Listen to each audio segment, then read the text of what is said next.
صلاح الدین ایوبی، مسلمانوں پہ ظلم ہوا، فلسطین میں آگ لگی اور پورے فلسطین کی گلیاں خون سے بھر گئیں۔ ایک دن کے اندر 70,000 مسلمان قتل ہوا۔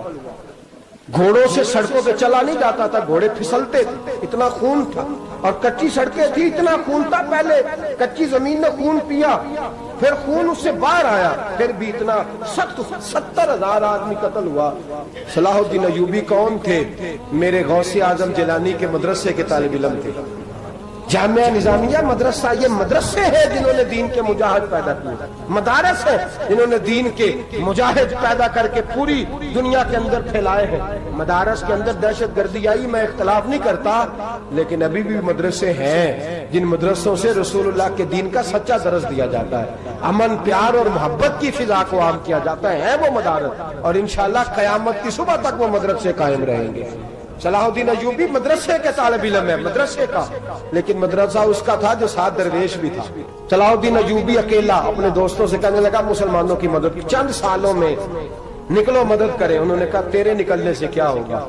کہنے لگا میں نے نہیں نکلنا، میرے اللہ نے میری مدد کرنی ہے، میرے اللہ نے میری اٹھ باندھ کمر، کیا ڈرتا ہے پھر دیکھ خدا کیا کرتا ہے، اور میں مجھے نکلنے دے، اللہ میری مدد کرے گا۔ تھوڑا تھوڑا کر کے فوج جمع کی، کوشش کی۔ چند سالوں کے بعد اسی جگہ جہاں مسلمانوں کا خون بہا تھا، اللہ نے اسلام کا جھنڈا پھر سے بلند کر دیا۔ صلاح الدین ایوبی فاتح بن کے مسجد اقصی کے دروازے پہ کھڑا ہے۔ چند سال گزرے، عیسائیوں کا اپنا وہ ظلم ابھی یاد ہے، اور عیسائی سارے لیڈر کہتے ہیں تیاری کر لو، اب ہمارے بچے کاٹے جائیں گے، عورتیں بیوہ ہوں گی، گردنیں کٹیں گی، اب دیکھنا جتنا خون ہم نے بہایا تھا مسلمان اس سے دگنا بہائیں گے۔ صلاح الدین ایوبی گھوڑے پہ کھڑے ہیں اور پوچھتے ہیں او عیسائیوں بتاؤ تمہارے ساتھ کیا کروں؟ گردنیں جھک گئیں، جواب کوئی بھی نہیں۔ کہا تم نے 70,000 مسلمان ایک دن میں مارا تھا، بولو تمہارے ساتھ کیا کروں؟ تم نے ایک دن میں مسلمان یوں کاٹے جیسے گاجر مولی کاٹی جاتی ہے، بولو کیا کروں؟ عیسائی کہنے لگے ہمیں اپنے ظلم یاد ہے، تشدد یاد ہے، بربریت یاد ہے، تو بہتر جانتا ہے تو نے کیا کرنا ہے۔ صلاح الدین ایوبی گھوڑے پہ فاتح کھڑا ہے، آنکھوں میں آنسو آئے، تڑپ کے رویا، کہنے لگا میں تمہارے ساتھ وہی سلوک کروں گا جو میرے مصطفیٰ نے قریش مکہ کے ساتھ فرمایا تھا، لا تصریب علیہ، جاؤ تم پر کوئی زیادتی، جاؤ تم آزاد ہو۔ اس نے کہا تو کر کیا رہا ہے؟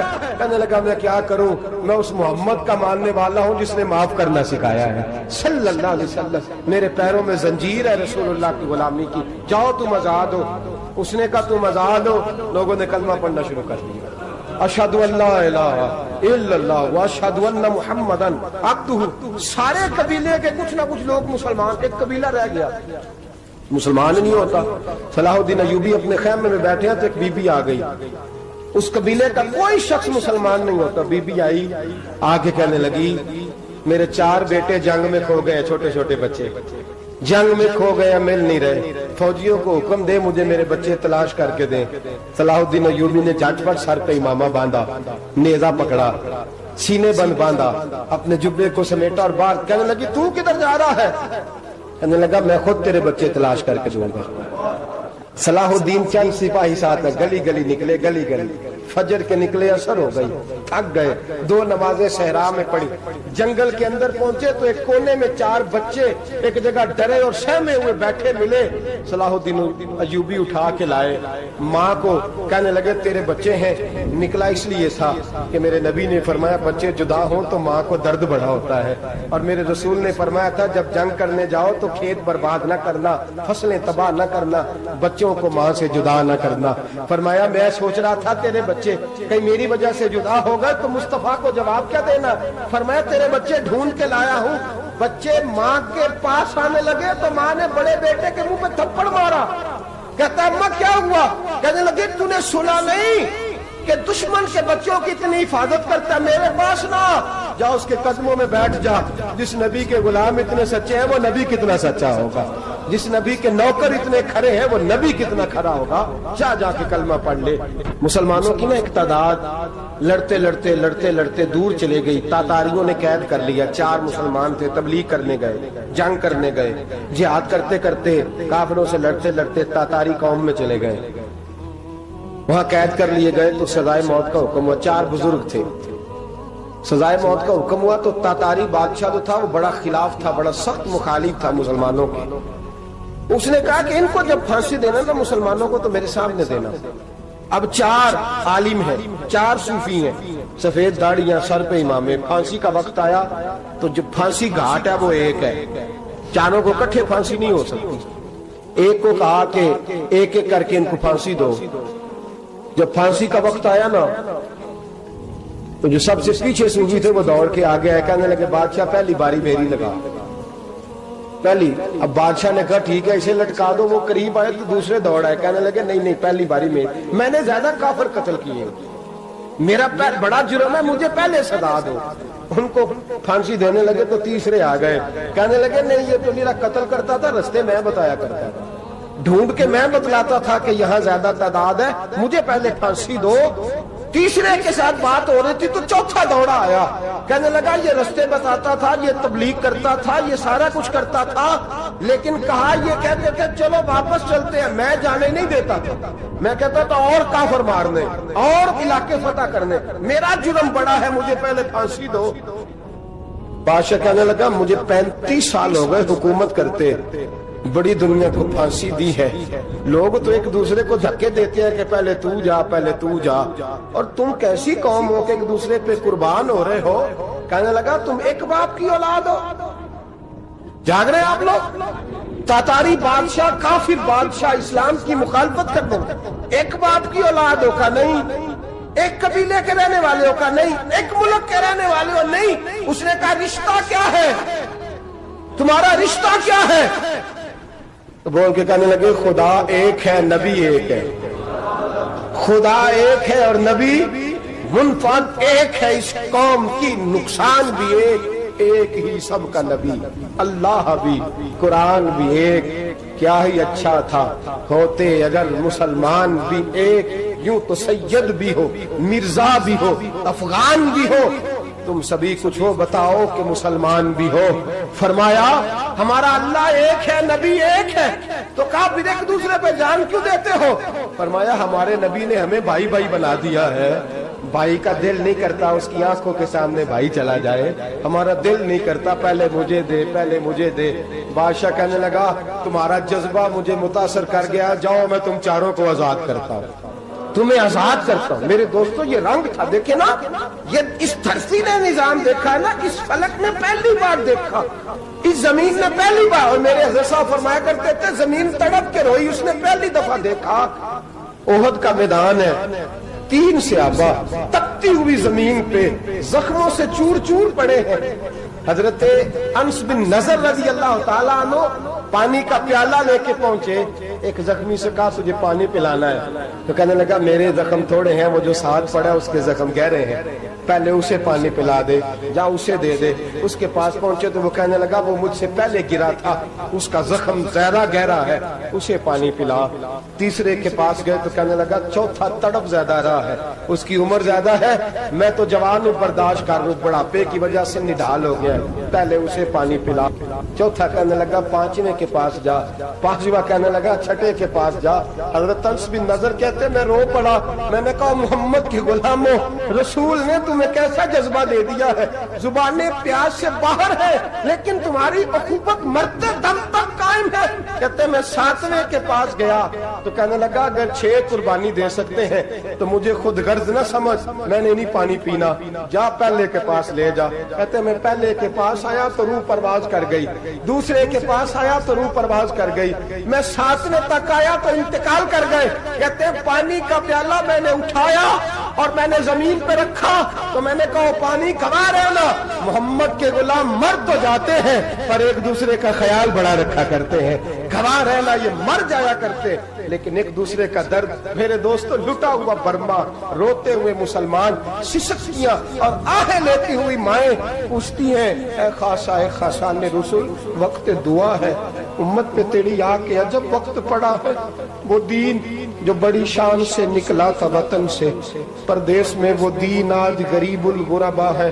فریاد ہے اے کشتی امت کے نگہباں، بیڑا یہ تباہی کے قریب آن لگا ہے۔ اور کیا خوبصورت جملے کہے تھے کہ نبی پاک صلی اللہ علیہ وسلم نے، حضور نے فرمایا تھا میرا مومن ایک جان کی طرح ہوتا ہے، ایک جان کی طرح ہوتا ہے، ایک کو تکلیف ہو جسم کے ایک حصے کو سارا حصہ پریشان ہوتا ہے۔ فرمایا یہ ایک مکان کی طرح ہے، ایک اینٹ دوسری اینٹ کو مضبوط کرتی ہے۔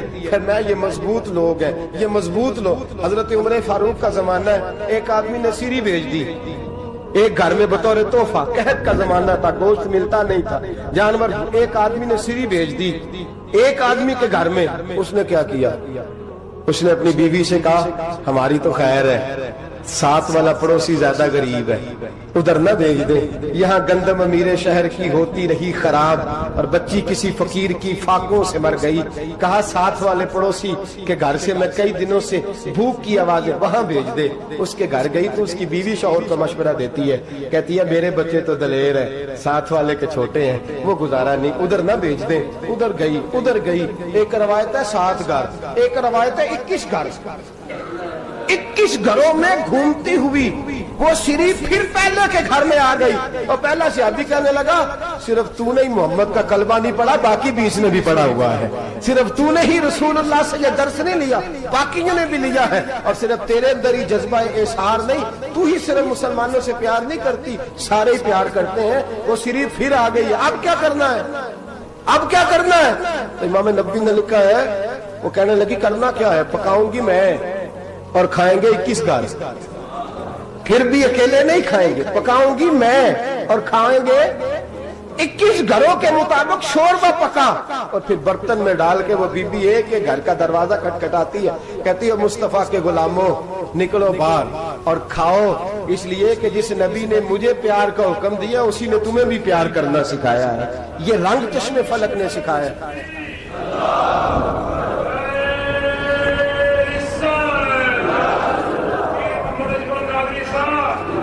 آپ کی بڑی مہربانی، زندہ باد وہی ہے جس کو اللہ رسول زندہ باد فرمائے، بڑی مہربانی، اللہ جزا دے۔ بنو قریظہ اور بنو نذیر 2 محلے تھے یہودیوں کے، یہودیوں نے بڑی عہد شکنی کی تو نبی پاک صلی اللہ علیہ وسلم نے ان کو بے دخل کر دیا، مدینے سے نکال دیا، مدینہ منورہ سے۔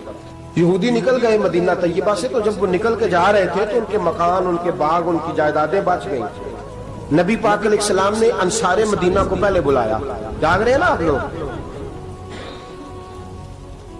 پیسے آتے کسی کو برے لگتے ہیں، اب تو یہ بھی حلال حرام کی تمیز بھی اٹھتی جا رہی ہے، جائیداد، باغ، مال، علاقہ خالی ہوا ہے، وہ چلے گئے اور لوگ تو ڈھونڈتے پھرتے ہیں۔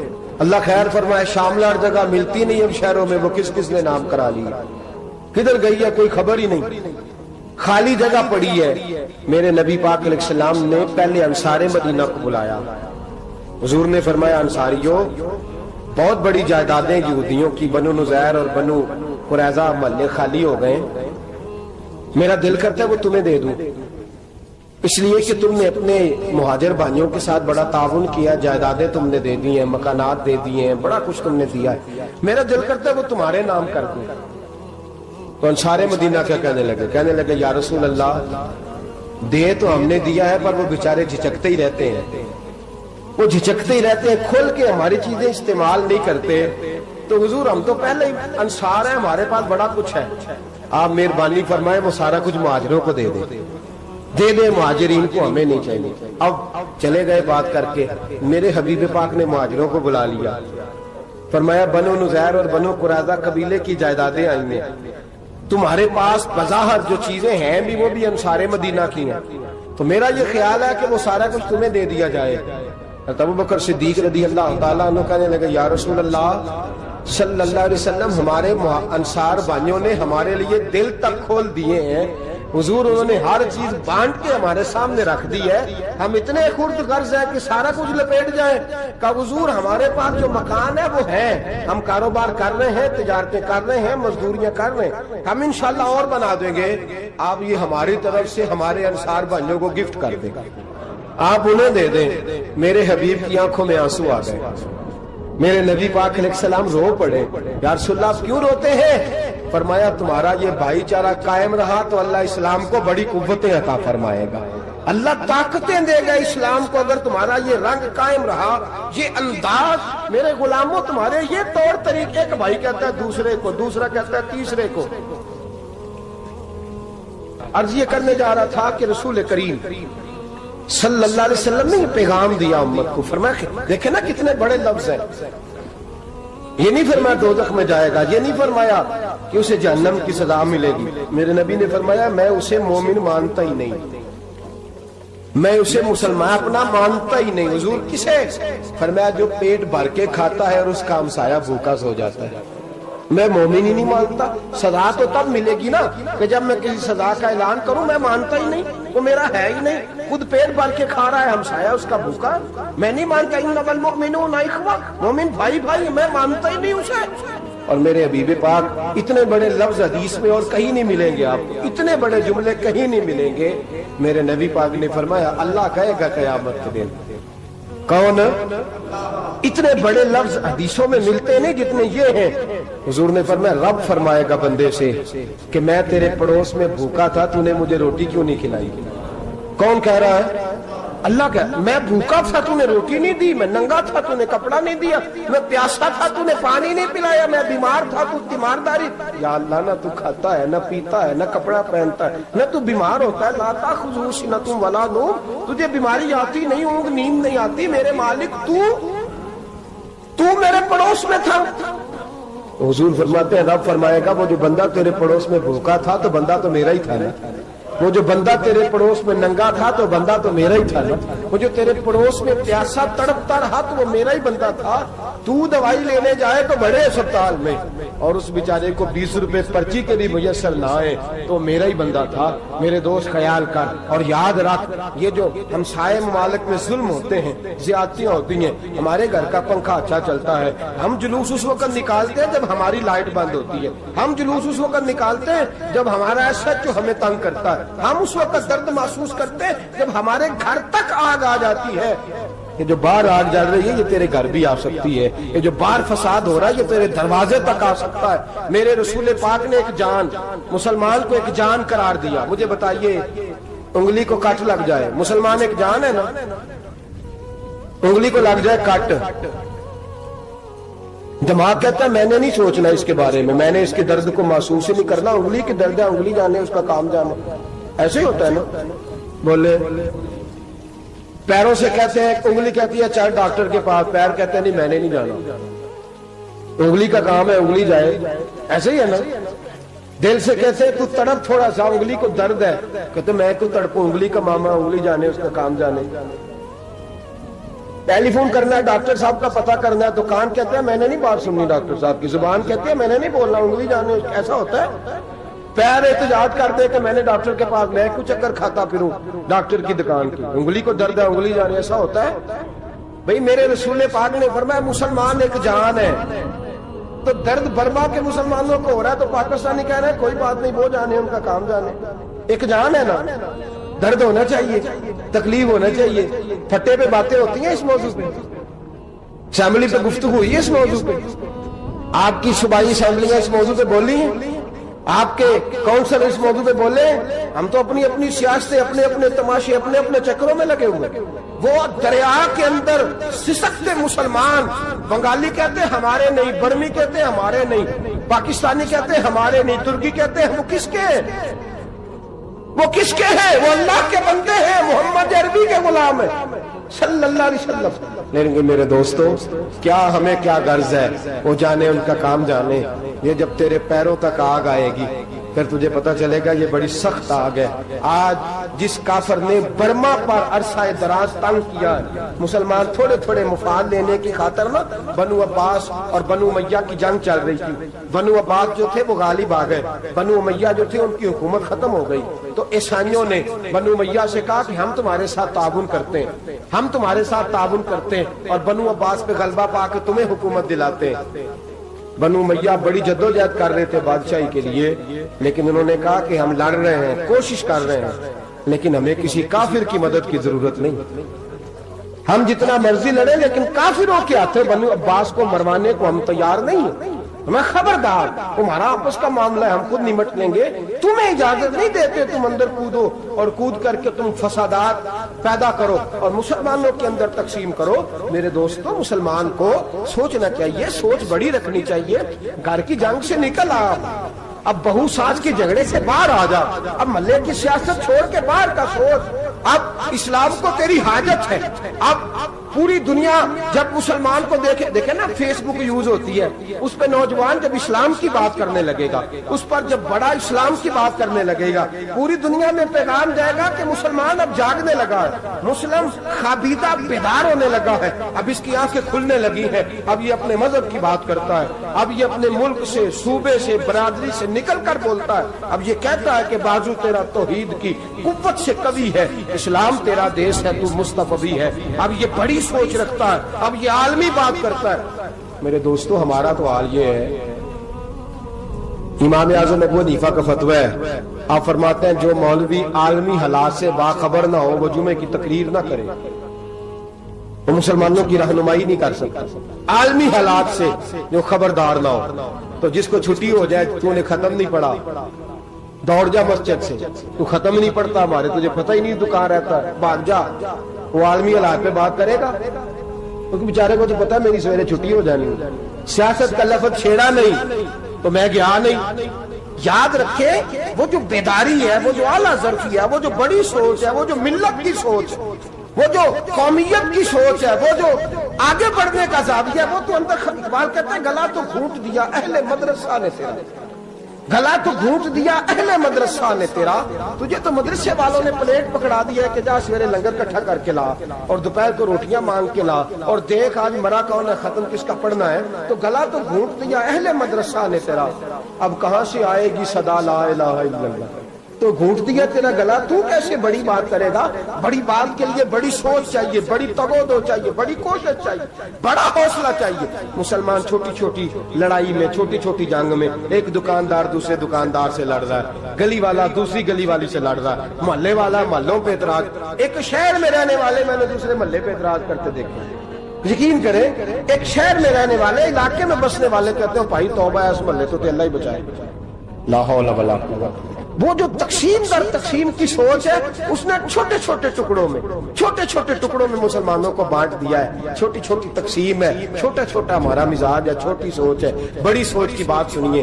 صلاح الدین ایوبی، جاگ رہے ہیں نا آپ لوگ؟ تو آخر حضرت صاحب ایڈی وڈی گل چھیڑ چھڑی ہے، یہ مطلب ہی کون نہیں. کنے برما جانا ہے تو کنے مدد کرنی ہے. میں تو بھائی فریضہ سر انجام دے رہا ہوں. میرے نبی نے فرمایا برائی کو یا ہاتھ سے بدل، ہاتھ سے نہیں بدل سکتا تو زبان سے تو بولنا. تو میں معذور ہوں، کمزور آدمی ہوں، ہاتھ سے بدلنے کی طاقت نہیں رکھتا، تو دوسرے درجے پہ تو مجھے عمل کرنے دو نا. اثر کرے نہ کرے سن تو لے میری فریاد، نہیں ہے داد کا طالب یہ بندہ آزاد. رونے تو دو، تڑپنے تو دو، آہیں تو بہانے دو، سسکیاں تو لینے دو، مار کھائیے تو تڑپنے تو دو. وہ قرآن پاک برما میں پابندی لگی ہے تو میں یہاں سوچنے لگا ہوں کہ وہاں تو پابندی لگی ہے، یہاں پہلے لوگ کوئی نہیں پڑھتی. معاذ اللہ تعالیٰ حالات دن پہ دن مسلمانوں کے لیے ایک ایک کر کے. افغانستان میں جو آگ لگی تھی، پھر وہ عراق میں بھی لگی، پھر وہ لیبیا میں بھی لگی، پھر وہ مصر میں بھی لگی، پھر وہ یمن میں بھی لگی. سعودی عرب میں دھماکے ہوئے، میرا دل تڑپا ہے، مجھے پریشانی ہوئی. میں بچے 5 تھے، میں بڑا ڈسٹرب ہوا. میں نے کہا یار یہ ہمارا سب کا اجماعی عقیدت کا مرکز ہے. ہم کم از کم 1000 اختلاف کے باوجود کہا کرتے تھے کہ عرب میں امن ہے یار، وہاں سکون ہے، وہاں دکانیں کھلی چھوڑ کے لوگ چلے جاتے ہیں. وہاں بھی فساد ہونے لگا، وہاں بھی آگ بڑھ گئی ہے. لیکن ہم صرف چھوٹی چھوٹی کر کے جب آگ بجھانے کی کوشش کریں گے، اس وقت آگ نہیں بجھے گی. جب ہر آدمی اپنے پیالے میں پانی لے کے آئے گا، ہر شخص اپنے گھر کی نل چلائے گا، ہر شخص نلکا چلائے گا اور پانی نکال کے یہ آگ بجھائے گا، تب یہ آگ بجھے گی. ہر آدمی کو کردار، سوچ بڑی کریں، نظریہ بڑا کریں، ملت کی بات کریں، مسلمان ہو کے سوچیں، مسلمان ہو کے سوچیں. خدا را نکلے یہ گھر کے جھگڑوں سے، تھوڑی دیر کے لیے اپنے آپ کو بڑا کریں، بڑی سوچ آپ بنائیں. جب دوستیاں لگائیں، یارانے لگائیں، کہ چھوٹے موٹے حساب سے بچیں. بابا بلے شاہ صاحب فرماتے کورے ورک کتاب نہیں ہوندے، ਕੋਰੇ ਵਰਗ ਕਿਤਾਬ ਨਹੀਂ ਹੁੰਦੇ, ਪੱਥਰ ਦਿਲ ਗੁਲਾਬ ਨਹੀਂ ਹੁੰਦੇ। ਉਹ ਬੁੱਲਿਆ ਯਾਰੀ ਸੋਚ ਕੇ ਲਾਈ, ਯਾਰਾਂ ਨਾਲ ਹਿਸਾਬ ਨਹੀਂ ਹੁੰਦੇ। پھر ذرا نکلے اس حساب کتاب سے باہر، بلیا یاری سوچ کے لائیں، یارہ نال صاحب نہیں ہوندے۔ پھر ذرا بڑا ذہن کرے، چھوڑے اپنے صاحب یبصرون علی انفسہم وَلَنَبْلُوَنَّکُمْ بِشَیْءٍ مِنَ الْخَوْفِ وَالْجُوعِ وَنَقْصٍ مِنَ الْأَمْوَالِ وَالْأَنفُسِ وَالثَّمَرَاتِ۔ پھر حساب کتاب سے نکلے، پھر امام علی مقام کی طرح یہ سوچ بنائے کہ حسین کے بچے چلے جائیں تو کوئی حرج نہیں، امت پر آنچ نہیں آنی چاہیے۔ ایک امام علی مقام، کل تک امام میدان میں کھڑے تھے تو اکیلے تھے، لیکن آج پوری دنیا کہتی ہے حسین ہمارا ہے، حسین ہمارا ہے۔ آج نظریہ امام علی مقام زندہ ہے، تو اکیلا ہے تو کھڑا ہو، یہ نہ کہا کر چھوٹی سی مسجد ہے، ایک کونا کا کھڑکاوا، مولانا تقریر کر رہے ہیں تو کیا بنے گا؟ ایک آواز کہیں سے گونجا کرتی ہے، پھر اس میں تاثیر میرا اللہ پیدا فرما دیا کرتا ہے، پھر اس کے اندر قوت میرا رب پیدا فرما دیا کرتا ہے، پھر اللہ اس میں تاثیر پیدا کر کے چار دانگ عالم میں پھیلا دیا کرتا ہے۔ جب آپ نماز پڑھ رہے ہوتے ہیں، جب آپ کا مصلی آباد ہوتا ہے، صلاح الدین ایوبی ایک بزرگ سے ملاقات ہو گئی، بیت المقدس پر قبضہ تھا عیسائیوں کا، تو صلاح الدین بڑے پریشان تھے۔ وہ بابا جی کہنے لگے پتر کیا ہوا؟ کہنے لگے حضور پتہ چلا ہے دشمن کے 2 بحری بیڑے اسلحہ لے کے آ رہے ہیں، مسلمان پہلے ہی کمزور ہیں، اور اب اگر 2 بحری بیڑے اور آ گئے تو حضور مسئلہ بن جائے گا۔ تو میں پریشان ہوں کہ کس طرح یہ کم مسئلے والی ہماری فوج ہے کیسے مقابلہ کرے گی؟ تو بابا جی کہنے لگے پتر اس طرح کرنا، آج رات تو بھی دعا کرنا اور میں بھی کروں گا، تو بھی دعا کرنا، آپ ناراض نہ ہونا، ہم تو پیروں والے ہیں، ہم تو پیروں کے نوکر غلام ہیں، ہمارا تو گزارا ہی نہیں، ہمیں تو ملتا ہے سارا کچھ وہاں سے۔ پر میرا سوال یہ ہے کہ تعویذ لینے جاتے ہو نفل کیوں نہیں پڑھتے؟ رات اللہ اللہ کیوں نہیں کرتے؟ یہ بھی تو ہمارے بزرگوں کا ہی طریقہ ہے، انہوں نے تو ہمیں سکھایا ہے۔ صلاح الدین ایوبی سے بزرگوں نے کہا کہ رات آج نا اللہ اللہ کرنا، تو میں تیرے لیے دعا کروں گا، تو بھی دعا کرنا۔ تو بندہ جب دکھی ہوتا ہے تو سجدہ کرتا ہے، تو پھر ہی تو مصلی بھیگ جاتا ہے، پھر ہی تو مزہ آتا ہے۔ سکھی بندہ تو کعبے جا کے نہیں روتا، دکھی تھے، تکلیف تھی، تو سر رکھا سجدے میں تو تڑپ گئے۔ اور وہ بابا جی کہتے ہیں میں مسجد آیا تو صلاح الدین چیخے مار کے رو رہا تھا اور کہہ رہا تھا مالک میں کوئی اپنی شان کے لیے تو نہیں نہ لڑ رہا، اللہ کو میں کوئی قبضوں کے لیے تو نہیں لڑ رہا، مالک تیرے لیے لڑ رہا ہوں، مجھے بے آبرو نہ کرنا، میری مدد فرمانا۔ کہتے ہیں میں آیا تھا کہ مسجد میں دعا کروں گا، پر صلاح الدین ایوبی کو روتے دیکھا تو میں لوٹ گیا۔ تو سویرے صلاح الدین ملے تو بڑے خوش تھے، میں نے کہا پتر کیا ہوا؟ کہنے لگے حضور وہ بحری بیڑے 2 آ رہے تھے نا اسلحہ لے کے، دونوں ڈوب گئے پانی میں ڈوب گئے۔ تو بابا جی کہنے لگے صلاح الدین وہ پانی میں نہیں ڈوبے، وہ تیرے آنسوؤں میں ڈوب گئے، وہ غرق ہو گئے، وہ جو تو نے مصلی بات کیا تو وہ تیرے آنسوؤں میں ڈوب گئے، وہ غرق ہو گئے، وہ تباہ، اتنے قیمتی تھے تیرے آنسو کے، بہا لے گئے دشمن کے بحری بیڑوں کو۔ میرے بھائی ٹھیک ہو گیا جی، میرے عزیز سمجھ لیں اس بات کو ہمیشہ کے لیے، اور اس پر غور کر لیں اچھے طریقے سے کہ میرے رسول کریم سید عالم صلی اللہ علیہ وسلم نے نا ہماری توجہ دلائی، حضور نے ہمیں بتلایا، ہمارا ذوق بڑھایا عبادت کی طرف۔ ایک صحابی تھے حضرت ابو فاطمہ رضی اللہ تعالیٰ عنہ، یہ ترمذی شریف کی حدیث ہے، نبی پاک علیہ السلام نے فرمایا ابو فاطمہ قیامت کے دن مجھ سے جلدی ملنا چاہتے ہو کہ دیر کے ساتھ؟ تو کہنے لگے حضور کون ہوگا جو دیر سے ملنا چاہے، ہم نے تو جان دے دی وعدہ دیدار پر۔ اعلیٰ حضرت فرماتے ہیں جان دے دی وعدہ اور نقد اپنا دام ہو ہی جائے گا۔ مجھے لگتا ہے کہ یہ سودا نقد و نقد ہو جانا ہے، چونکہ ہم نے جان دے دی وعدہ دیدار پر۔ آپ نے وعدہ کیا تھا کہ مریں گے تو پھر زیارت ہوگی، تو مر گئے ہم زیارت کی خاطر۔ جان دے دی وعدہ دیدار پر، تو نقد اپنا دام ہو ہی جائے گا۔ اے رضا ہر کام کا ایک وقت ہے، دل کو بھی آرام ہو ہی جائے گا۔ تو حضرت ابو فاطمہ رضی اللہ تعالیٰ عنہ سے نبی پاک صلی اللہ علیہ وسلم نے فرمایا جلدی ملنا چاہتے ہو کہ دیر سے؟ عرض کی حضور فٹافٹ ملنا ہے، میں نے قیامت کے دن آپ سے جلدی ملنا ہے۔ تو نبی پاک علیہ السلام نے فرمایا پھر اس طرح کرنا، دنیا میں رہ کے سجدے زیادہ کرنا، پھر سجدے زیادہ کرنا، قیامت میں ملاقات جلدی ہو جائے گی، قرب ملے گا تمہیں۔ اپنے بچوں کے اندر دیکھیں نا، ہم شوق پیدا کرتے ہیں، ہمیں صحیح لفظ نہیں بولنے آتے پر ہم بچوں میں شوق پیدا کرتے ہیں کہ پتر ڈاکٹر بن جائے گا تو بڑا نفع کرے گا، تو لوگوں کی خدمت کرے گا، ملک و ملت کی خدمت کرے گا، تیرے ابا کا نام روشن ہوگا، تیرے دادا کی تعریفیں ہوں گی. ہم یہ ذوق پیدا کرتے ہیں. ہم اپنے نوجوانوں کے اندر یہ فکر پیدا کرتے ہیں، انہیں ہم سمجھاتے ہیں کہ میاں جب تم پڑھو گے، محنت کرو گے تو فلاں آدمی کی طرح تمہارا نام ہوگا. یہ جتنا ذوق ہم بچوں کے اندر ان چیزوں کا پیدا کرتے، ہمیں حکم ہے کسی طرح ہم ذوق پیدا کریں کہ پتر نماز پڑھے گا تو اللہ راضی ہو جائے گا، تو سجدہ کرے گا. دیکھیں نا میرے رسول کریم علیہ السلام نے فرمایا 7 سال کے بچے کو مسجد لے کے جاؤ، یعنی اسے شوق دلاؤ، اس کے اندر یہ خاصیت پیدا کرو کہ اس کا دل کرے مسجد میں جانے کو، اس کے اندر یہ خصوصیات لاؤ کہ وہ ہمارے ہاں نا ہر چیز کو پرموٹ کیا جا رہا ہے، ہر چیز کو یعنی سر سنگیت سکھانے کے لیے اکیڈمیاں بن گئی، ہر شے پرموٹ ہو رہی ہے. عبادت کا جذبہ کم ہوتا جا رہا ہے، اللہ کا ذوق ہمارے اندر نہیں رہا. اور اتنا مشکل ہم نے اپنے لیے بنا لیا ہے کہ وہ بندہ جو بڑی زبردست مذہبی گفتگو کر رہا تھا اور تگڑی بات کر رہا تھا، کیا بات ہے، لیکن نماز کے بارے میں کمزوری دکھا جاتا ہے، نوافل کے بارے میں وہ چپکے سے نکل جاتا ہے. امام احمد بن حنبل رحمۃ اللہ تعالی علیہ، مسند امام احمد بن حنبل 14 جلدوں میں ہے مارکیٹ میں، اور مجھے تو خیر پسند ہی بڑی ہے، میں نے کئی دفعہ پڑھی ہے. اور کیا بات ہے امام احمد بن حنبل، کیسے تگڑے قسم کے محدث تھے اور اللہ نے کتنا انہیں اعزاز عطا فرمایا ہوا. یہ کوڑے بھی کھاتے تھے دین کی خاطر، سارا کرتا لہو سے بھر بھی جایا کرتا تھا.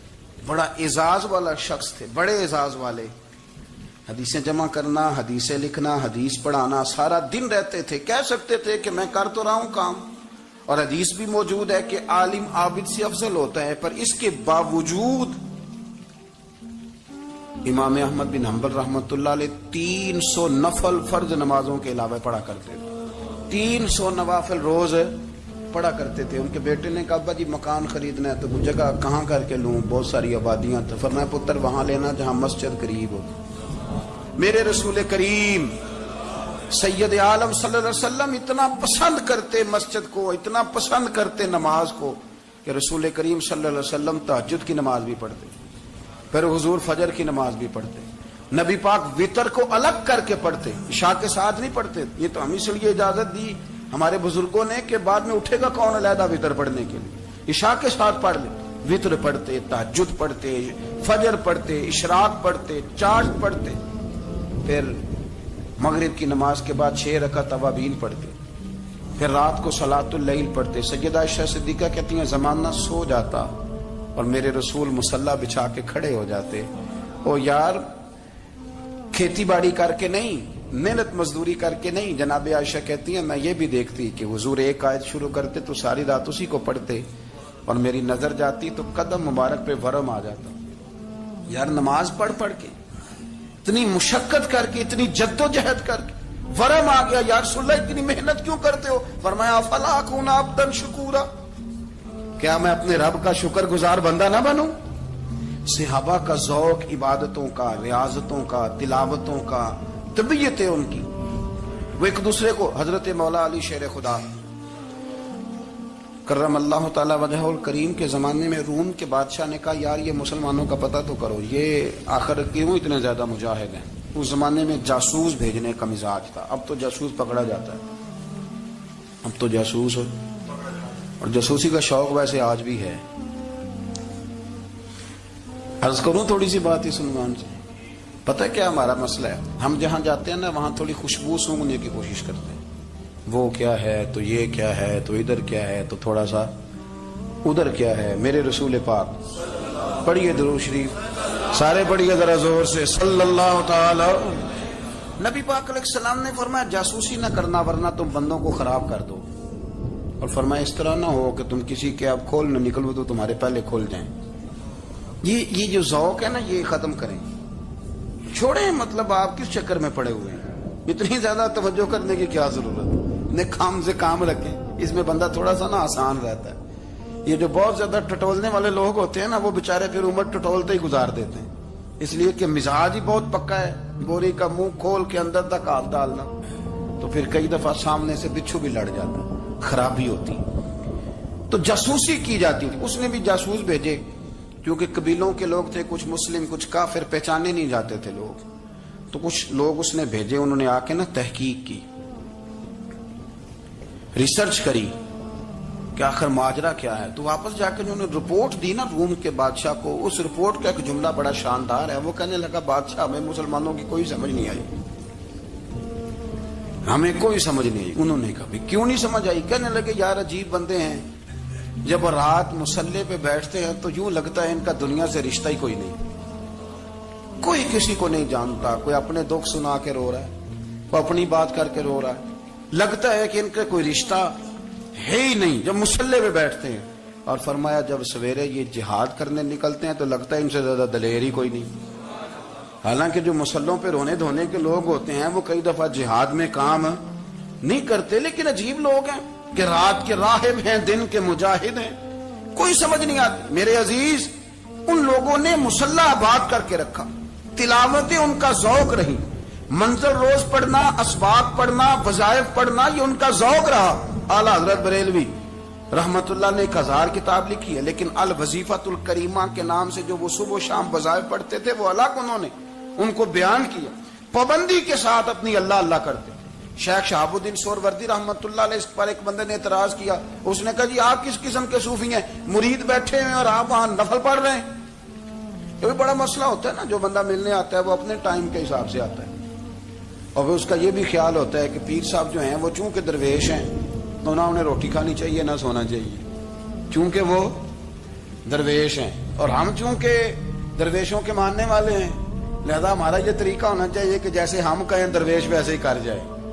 حالانکہ جس کو آپ درویش کہیں گے آپ اس کی مانیں گے، آپ منوائیں گے نہیں، ہمارا مزاج ہوتا ہے۔ شیخ شہاب الدین پر لوگوں نے اعتراض کی، حضور لوگ ملنے آئے ہیں، زیارت کرنے آئے ہیں، یہ بندے دعا کرانے آئے ہیں، اللہ اللہ کرانے آئے، اور آپ نفل پڑھ رہے ہیں، کیا جملہ ہے، کیا حسن ہے، کیا خوبصورتی ہے۔ فرمانے لگے رب رسول سے مانگنے کے لیے مصلی بچھایا ہے، اگر وہاں سے مانگوں گا نہیں تو تمہیں دوں گا کیا؟ پہلے مجھے کچھ لے تو لینے دو، اگر میرے پلے کچھ ہے ہوگی تو آگے دوں گا نا، تو میں مانگنے گیا تھا کہ یا اللہ دے تیرے بندے لینے آئے، دے تو میں کچھ لوں گا تو آگے دوں گا نا۔ لیکن ہمارا یہ سٹیٹس، یہ مزاج، یہ شعور نہیں ہے۔ گپیں، کہانیاں، داستانیں، گفتگو، خطابت، واز، کیا بات، لیکن اگر کچھ کرنے کا کام ہو تو وہ نیم سے ہوتا۔ میرے نبی کریم علیہ الصلوۃ والسلام نے مصلی سے دل لگانے کا درس دیا، حضور نے توجہ دلائی، صحابہ اس ذوق کے حامل لوگ تھے، وہ کوشش کرتے تھے۔ جناب صدیق اکبر رضی اللہ تعالیٰ عنہ کا عبادت کا مزاج ہمیشہ قائم رہا۔ حضرت عمر فاروق ساری رات اللہ کے حضور کھڑے رہے۔ حضرت عثمان غنی رضی اللہ تعالیٰ عنہ عشاء کی نماز پڑھ کے 2 رکعتوں کی نیت باندھتے تھے، 15 سپارے پہلی رکعت میں پڑھ دیتے ہو۔